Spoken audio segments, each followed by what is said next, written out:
Hey, just wanted to share with you an update from NBAA. This will be our last update. We just got back from the show, and after that, we went to a wedding and things like that. And we're just getting back in the office this week.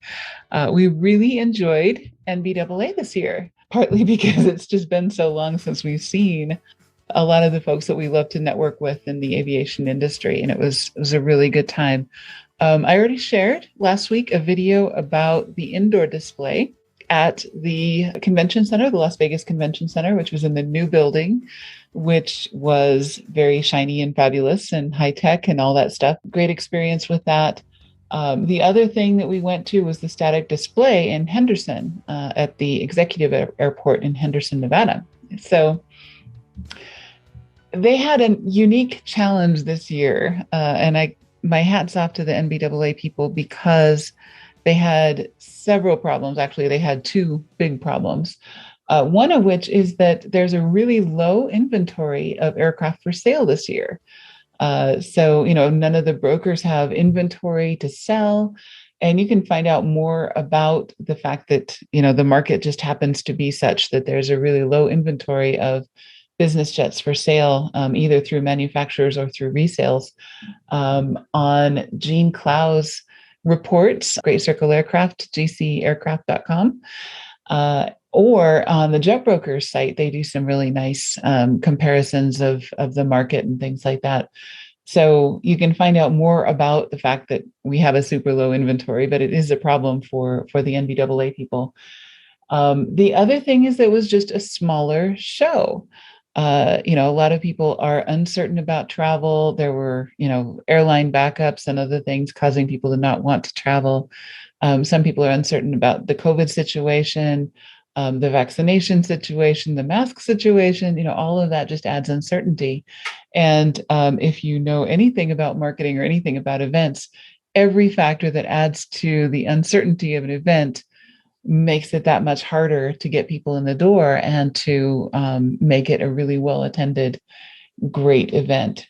Last year, NBAA had a virtual show in which they didn't have people come to a single location, but they had virtual booths. And some folks like Motive Learning, Don and Carla, were very intrepid in putting together a virtual booth. And so that was a really great exercise for them. But, I think everybody agreed that it just wasn't the same as getting together in person in one place.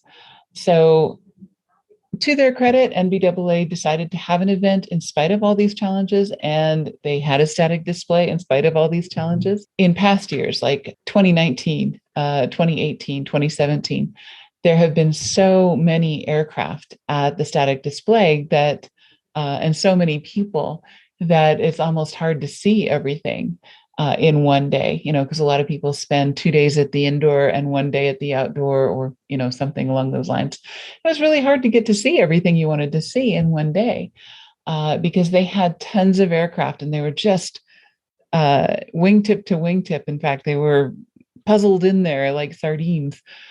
So that it was really, really hard to get around. And I have no idea how they would have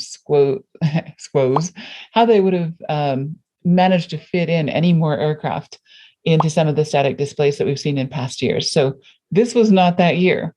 Lots of wide open space and lots of things that they needed to, make it look like a great event and to make it worth people's time without having that many aircraft there.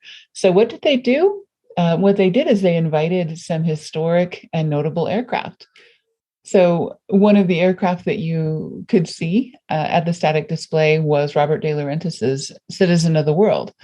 Now, this is a modified turbine commander that was used to circumnavigate the world from pole to pole. A lot of people have gone around the world, around the equator, or gone around the world in some other fashion, but Robert deLaurentis was the first to do the pole-to-pole circumnavigation. And of course, ABCI's logo is right there on the side. We've been all around the world, so that made us happy to see that there at the static display. John and Martha King have a lot of people have taken their courses. They're very, very famous. They are what we call royalty in the aviation industry. And they have their Falcon 10 on display there at the static display. Dynamic Aviation had a couple of the restored aircraft that they have managed to bring back to life. One of them is Miss Virginia, which is a DC-3 that had a really interesting history. It was used in a lot of different applications, one of which was spraying for gypsy moths. It was also used by missionaries in Colombia. And so they kept a lot of the artwork that was in the interior of the aircraft. They put Gulfstream seats on one side and the original DC-3 seats on the other, so you can kind of see the difference. That was kind of fun. The first Air Force One, which was flown while Dwight Eisenhower was president, was also at the static display, so you could see that. That was a VC-121 Constellation, so that was pretty cool. They also had a lot more smaller planes that are not typically NBAA material. So they had a really nice grown-up Cub, Cirrus, Socata. All of those things had, all of those companies had more aircraft there. So there were a lot of things that you wouldn't normally see on a static display at NBAA.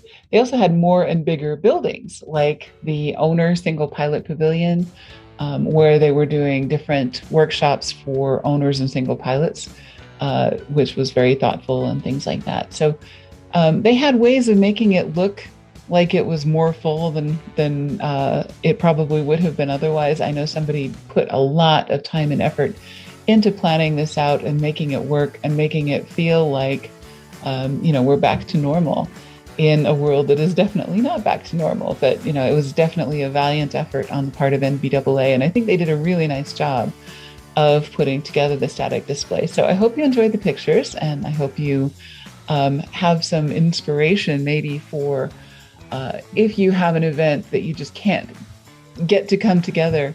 Sometimes you need to think out of the box and think about, what else can we do to make this worth people's time, even if it's not working in the traditional way that we used to do pre-COVID. How can we make this different and better and cooler and neater, and work with the realities that we have now? So anyway, hope you enjoyed it, and see you next week.